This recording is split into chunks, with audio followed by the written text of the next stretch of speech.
Welcome to Zwida Media. If you're new to this channel, please subscribe. Don't forget to like, comment and share. Here's a new video for today. Enjoy.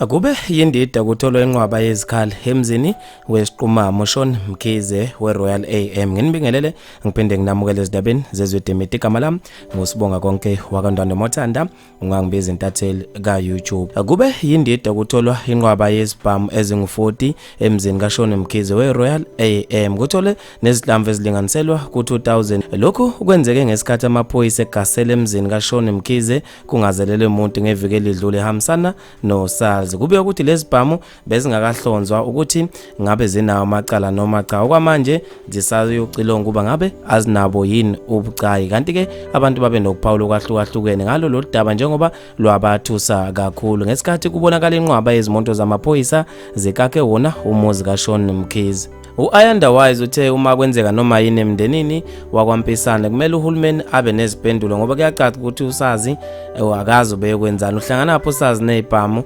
kuyacaca ukuthi abazi ukuthi yini ade beyele kulo yamuzi. Uzinhle fika izolo uthe kazi sebatholile yini ababulali bakaMeyiwa noLucky Dube njengoba nje bebhizi besukela abantu abamsulwa. Mhlephetho exulu uthe hayi uMamkhize kushuthi umkhuzi wamasosha ibhamu nezinhlamvu eziningi kangaka ngisho ehostela kwaMasha umhlaka ugasela ubhekcele nabafana bakhe kaze kutholakale isibhamu kanye nezihlamvu eziningi kangaka. Usiduduzo ufaka uthi kanti woneni umama wabantu Nkosi yami yona eyasephalaphala kuthi wani ngayo. uDuncan Hadebe uthe kodwa kungani konke kwenzeka ngesikhathi eqeda nje ukudivoza indoda yakhe. Usiyabonga somkhando uthe udlalwa ngumuntu omnyama amabhunu emaplazini anenqwaba yesibhamu awagaseli ngani khona lawo maphoyisa.